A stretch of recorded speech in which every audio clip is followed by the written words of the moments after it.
Bismillahirrahmanirrahim. Assalamualaikum warahmatullahi wabarakatuh. Baik, adik-adik sekalian ya. Alhamdulillah di hari ini kita kembali melanjutkan pertemuan kita di mata kuliah epidemiologi gizi ya. Semoga Anda semua dalam kondisi sehat-sehat walafiat, kondisi yang segar ya, berbahagia, agar aktivitas kita bisa diisi dengan hal-hal yang bermanfaat ya. Alhamdulillah hari ini kita ketemu kembali ya, melanjutkan materi kita terkait dengan determinan masalah gizi ya. Adik-adik sekalian ya, seperti saya sampaikan sebelumnya bahwa berbicara tentang masalah gizi ini adalah termasuk masalah kesehatan yang begitu kompleks penyebabnya. Dan memang kalau kita mengkaji masalah gizi itu apapun modelnya ya, baik masalah-masalah gizi yang berkaitan dengan kelebihan gizi ataupun masalah gizi yang berkaitan dengan kekurangan gizi, semuanya diakibatkan tidak hanya satu faktor saja, tapi banyak faktor penyebabnya. Maka dari itu hari ini coba kita melihat ya determinan ya atau faktor-faktor apa saja yang mempengaruhi masalah gizi.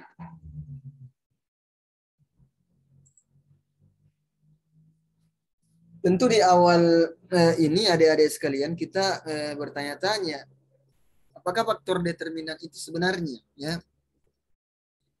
Walaupun telah kita membahasnya di awal pertemuan kita terkait dengan definisi epidemiologi ya. Itu ada distribusi, frekuensi dan determinan ya. Aspek distribusi telah kita bahas ya, baik menurut person, place maupun time ya.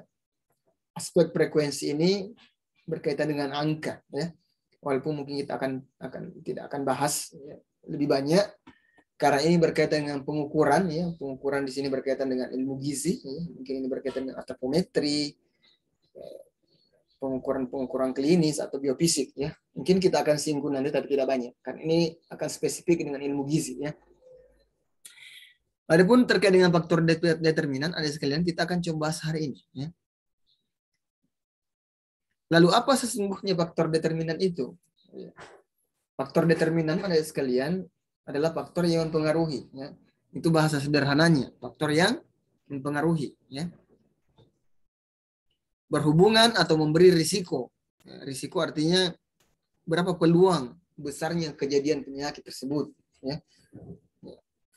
Memberi risiko terhadap terjadian penyakit atau masalah kesehatan. Ya.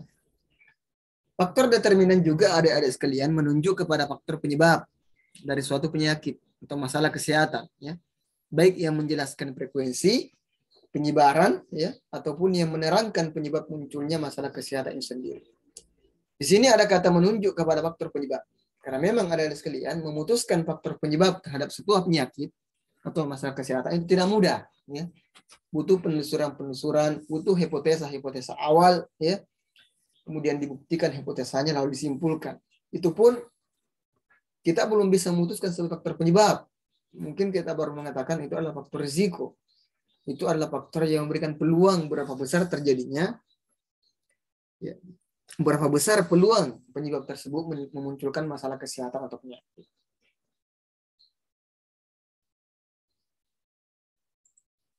Nah, tentu kita pahami, ya ini kita telah bahas di pertemuan sebelumnya, ada 3 langkah yang dilakukan dalam yang berkaitan dengan faktor determinan ini. Ya. Yaitu yang kita kenal bagaimana dia menjawab pertanyaan why, mengapa, apa penyebabnya. Jadi ada 3 langkah, minimal 3 langkah yang dilakukan. Yang pertama adalah merumuskan hipotesa tentang penyebab yang dimaksud. Hipotesa itu apa sekalian? Tentu masih kita ingat bahwa hipotesa adalah pernyataan atau dugaan yang sifatnya sementara, yang butuh pembuktian. Ya. Maka yang kedua ditindaklanjuti dengan melakukan pengujian terhadap perumusan hipotesa yang telah disusun itu. Nanti akan teruji apakah hipotesa yang kita buat itu betul-betul sesuai dengan itu, apakah terjawab ataukah memang tidak sesuai. Maka kemudian dari itu ditarik sebuah kesimpulan dari hasil pengujian hipotesa yang kita lakukan.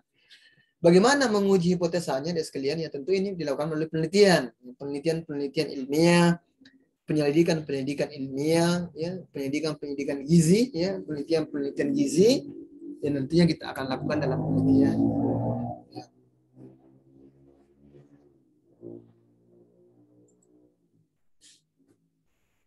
Kemudian ada sekalian, ya, berbicara tentang determinan, maka kita akan melihat apa-apa saja faktor yang menyebabkan masalah gizi.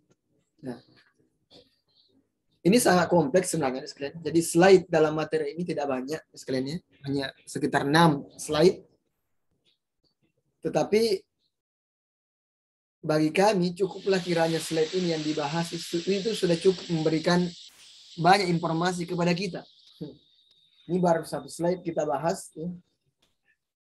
Itu sesungguhnya sudah habis waktu kita untuk membahasnya. Nah, saya berharap, ya, informasi saya sampaikan ini hanya sifatnya pengantar saja, ya, pemicu saja. Saya berharap ada sekalian bisa melakukan improvisasi, ya, mencari referensi-referensi yang terkait dengan ini agar memudahkan dalam memahami kerangka-kerangka teori yang saya sajikan. Bisa Anda cari di internet atau di buku-buku pendukung, ya, atau di gadget-gadget kita, ya, nanti akan membantu kita dalam, ya, bagaimana membaca kerangka-kerangka teori. Ya. Tentu bahasa saya adalah bahasa yang mudah untuk saya pahami sendiri, ya. Walaupun saya berharap juga Anda bisa memahami apa yang saya sampaikan. Pada intinya adalah kita menggunakan kalimat atau bahasa yang kemudian mudah kita pahami. Tentu dengan merujuk pada teori-teori tertentu yang berkaitan dengan ini. Ya. Adik-adik sekalian, ya,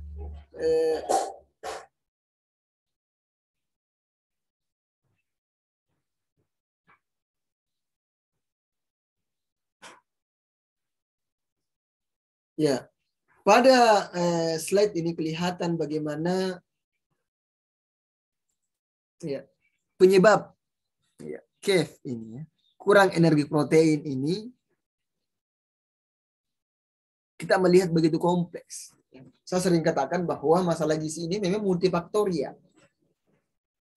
multiple of causation, ya, adalah penyakit yang banyak penyebabnya, bukan single causation tapi multiple causation atau multifaktorial, banyak faktor penyebabnya. Ya. Nah, kalau kita melihat output akhir dari kurang energi protein ini, mungkin nanti ada hasilnya kwashiorkor, marasmus, ataupun marasmus kwashiorkor, akan tetapi tidak lahir begitu saja.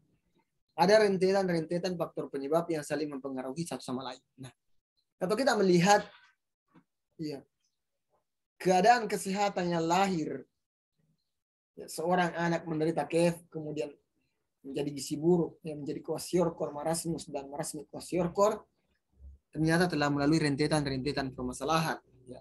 Keadaan kesehatan ini kenapa bisa terjadi? Ini karena dia dipengaruhi oleh konsumsi makanan. Kita tahu bahwa konsumsi makanan ini dipengaruhi oleh persediaan makanan. Lalu persediaan makanan dipengaruhi oleh produksi bahan pangan. Semakin banyak produksi yang dihasilkan, maka juga akan tersedia pangan yang memadai. Sebaliknya, jika produksi terhambat, maka ini akan berpengaruh ke persediaan pangan dan seterusnya. Nah, walaupun dalam persediaan produksi pangan ini ada dua faktor yang mempengaruhi. Ada pasca panen, ada sistem perdagangan. Kalau pasca panennya kurang baik, maka ini akan berpengaruh terhadap, ya, produksi bahan pangan. Ya. Begitu juga dengan sistem perdagangan, ya, dan sistem distribusi. Jika perdagangan kurang lancar misalnya, maka akan mempengaruhi produksi pangan. Jika distribusi tidak bagus, maka akan mempengaruhi produksi pangan. Nah, pada aspek yang lain, adik-adik sekalian, kita melihat bahwa konsumsi makanan ini nanti secara langsung akan mempengaruhi, ya, ibu, ya, yang kurang gizi. Kita tahu bahwa ibu inilah yang kemudian akan hamil dan kemudian melahirkan. Tentu ibu yang kurang gizi ini juga akan BBLR. Ya. Hasilnya akan BBLR, berat bayi lahir rendah. Ya. Walaupun sebenarnya ibu yang gizi kurang ini juga bukan hanya dipengaruhi konsumsi makanan. Kita tahu, kita sudah jelaskan pekan lalu bahwa Di situ ada faktor infeksi yang juga saling mempengaruhi. Bukan hanya persoalan asupan makanannya, tetapi juga persoalan penyakit infeksi yang menyebabkannya. Di sini ada infeksi dan infestasi cacing. Apa yang menyebabkan infeksi dan infestasi ini? Faktor higiennya rendah. Higiennya rendah. Higien yang rendah juga bisa dipengaruhi oleh faktor pendidikan sih. Pendidikan orang tua, pengetahuan yang rendah sehingga faktor dia tidak tahu bahwa pentingnya kebersihan itu sangat dianjurkan untuk kesehatan. Ya. Maka higien kesehatannya rendah. Nah, ini mempengaruhi infeksi. Dan lalu apa yang terjadi dengan kejadian infeksinya, adik sekalian? Ternyata, iya, infeksi ini juga bisa mempengaruhi absorpsi, penyerapan zat-zat makanan. Ya. Ya. Lalu apa yang terjadi di sini ada sekalian? Ya, absorpsi makanan ini yang menyebabkan KF. Tetapi juga ternyata kejadian infeksi dan adanya kecacingan ini juga mempengaruhi utilitas. Utilitas makanan, ya, kemampuan tubuh, ya, untuk mengolah makanan itu. Ya. Ini juga bisa mempengaruhi utilitas terganggu. Kemampuan menyerap makanan terganggu, utilitasnya juga terganggu.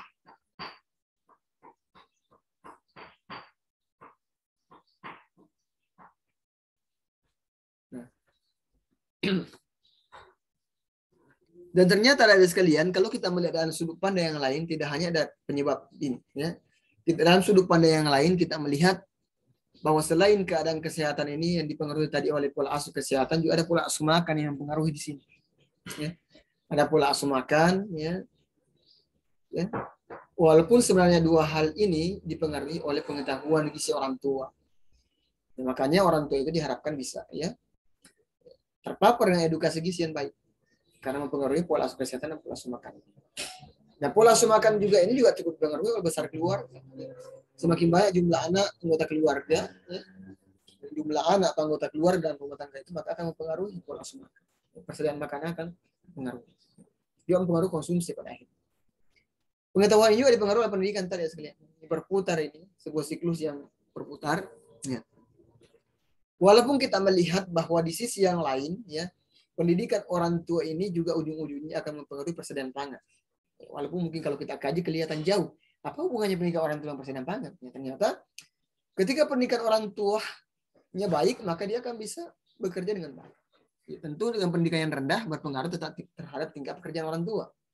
Tingkat pekerjaan orang tua mempengaruhi daya beli. Daya beli kemudian mempengaruhi persediaan pangan. Memang secara tidak langsung kelihatan, tapi ini penyebab antar namanya. Daya beli juga cukup dipengaruhi oleh pendapatan. Ini juga ada sekalian, pendidikan juga bisa mempengaruhi pendapatan, pekerjaan juga bisa mempengaruhi pendapatan dan lain-lain. Ya. Jadi sangat kompleks sebenarnya. Ya. Sangat kompleks sebenarnya masalah ini yang kita lihat. Dan saya yakin ada sekalian ya, silahkan ya ditelusuri baik-baik ya kita kerangka teori ini agar memudahkan kita untuk memahami.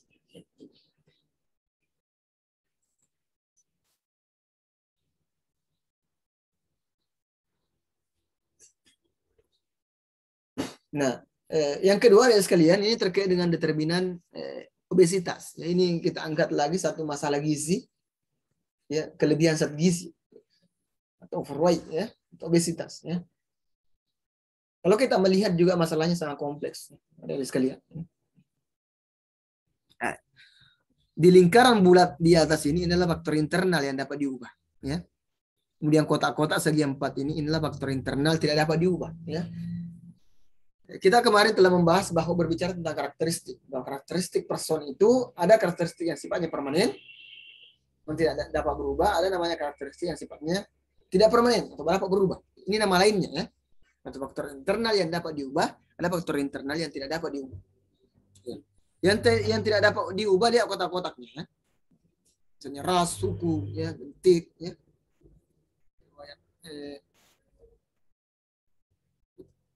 Adapun yang bulat ini, ya misalnya yang dapat diubah, misalnya paritas, perilaku konsumsi, ya, itu bisa diubah. Perilaku aktivitas, semua bisa dirubah. Ya. Adapun faktor eksternalnya misalnya ada densitas, ya, dukungan keluarga, perubahan lingkungan, pendapatan daerah dan lain-lain. Ya. Nanti kita lihat. Ya. Ini kalau kita melihat ya sekarang sangat kompleks. Ya. Kalau kita melihat di sini ada kota yang besar perilaku konsumsi. Ya. Perilaku konsumsi ini banyak ya pengaruh obesitas. Ya. Di sini bisa terkait dengan asupan energi, ya, zat kimia, gizi dan zat gizi makro dan mikro. Ya.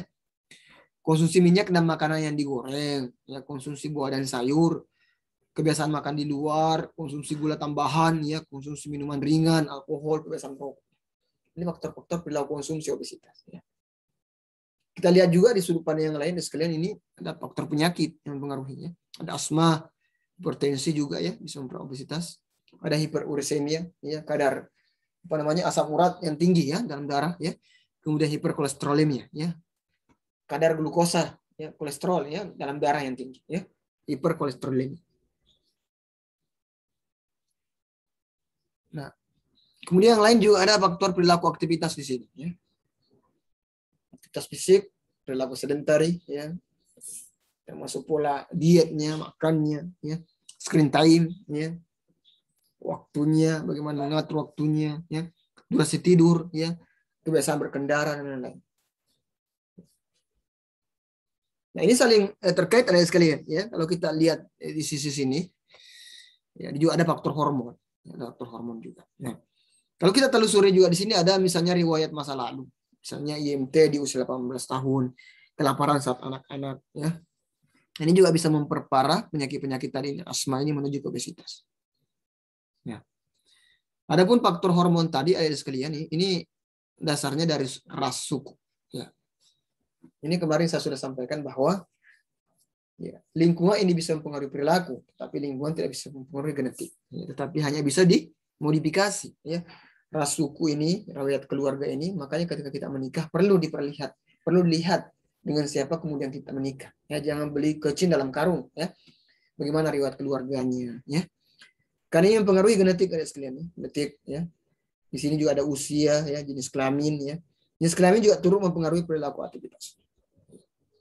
Genetik inilah berkaitan dengan hormon.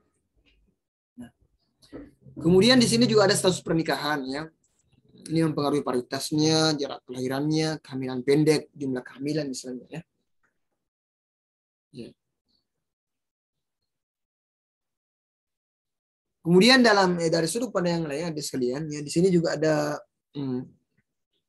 kita lihat ada faktor sosial ekonomi, ya, yang mempengaruhi pekerjaan, pendapatan, pengeluaran pangan dan kemilikan darah, kepemilikan kendaraan, ya. Ini mempengaruhi persepsi keamanan lalu lintas dan kriminalitas, ya.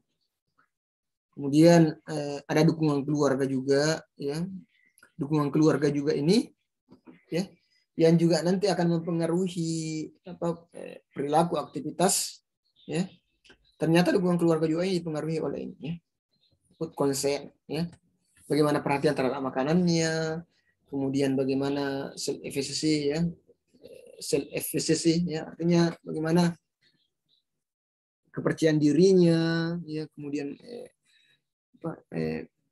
body image-nya, ya, bagaimana dia percaya dengan kondisi tubuhnya, ya.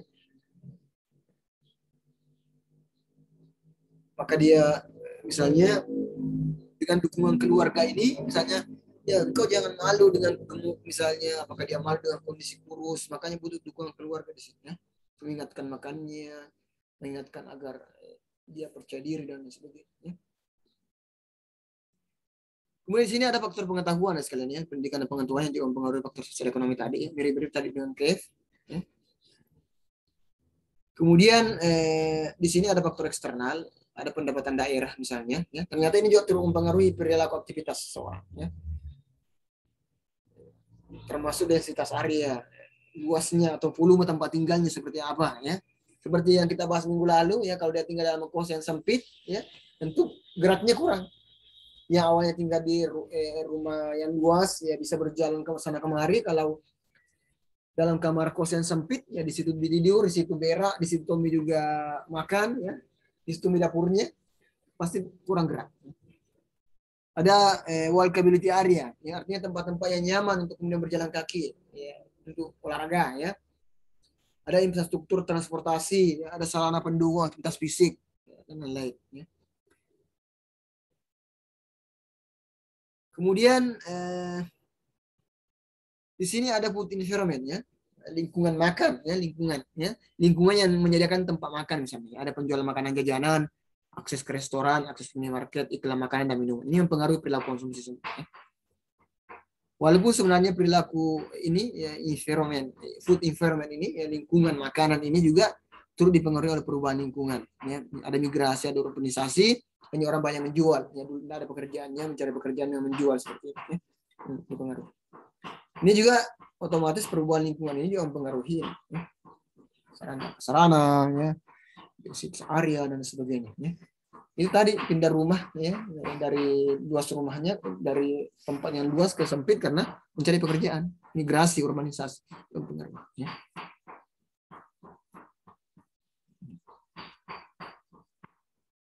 Ini cukup menarik sekalian untuk dikaji. Ya, silakan dicermati baik-baik ya.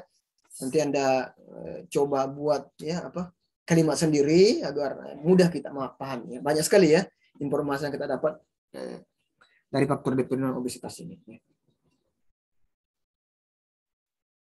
Begitu juga ini ada sekalian ini yang terakhir terkait dengan status gizi ya. Mungkin tinggal kita kembangkan saja ya, intinya itu bahwa faktor-faktor masalah gizi ini baik obesitas begitu juga dengan masalah KF tadi, status gizi tidak jauh berbeda dengan itu ya. Silakan kita baca ya, kita kembangkan ya. Seberharap Anda belajar untuk menggunakan kalimat sendiri, intinya kita paham ya bagaimana arah ya penyebab ini ya sehingga kemudian melahirkan masalah gizi ya. Intinya ada sekalian apa yang ingin disampaikan bahwa ternyata memang masalah gizi ini adalah masalah yang kompleks. Kalau kita lihat rentetan masalahnya ada rentetan masalah yang saling mempengaruhi satu sama lain. Ini butuh tentu banyak kerja keras dari kita semua ya. Banyak komponen yang kita ingin perbaiki, terutama Anda sebagai orang gizi ya. Tentu tidak cukup kita sendiri, butuh kerjasama dengan yang lain ya, dari aspek yang lain misalnya butuh kerjasama dengan orang lingkungan ya, dari aspek sanitasi, begitu juga dengan misalnya pada ibu hamil butuh kerjasama dengan bidan ya, mungkin berkaitan dengan yang lainnya butuh kerjasama dengan keperawatan atau bahkan di luar kesehatan pun ya. Kita butuh banyak kerjasama dengan mereka karena memang masalah gizi ini sangat kompleks, butuh banyak pendekatan ya, butuh banyak masukan-masukan ya, butuh banyak kerjasama ya, butuh interprofessional collaboration ya, butuh interpersonal education ya, saling berkolaborasi untuk menyelesaikan masalah gizi. Mungkin ini ada sekali yang saya bisa sampaikan, mudah-mudahan bisa memicu Anda semua untuk semakin dalami ya apa yang saya sampaikan ini. Ya, demikian, mohon maaf atas kekurangan. Assalamualaikum warahmatullahi wabarakatuh.